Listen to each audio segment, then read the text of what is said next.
Hello guys, welcome back to Quick Guide, and in this video I am going to talk about how to find your wallet address in your Trust wallet.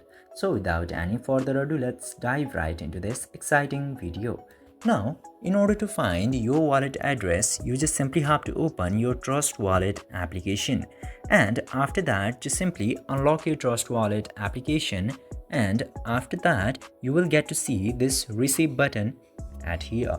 Tap to receive, and then you just simply have to select the Bitcoin or Ethereum for which you would like to find your Trust wallet address. Just simply tapping Bitcoin in my case, and after that this QR will be available.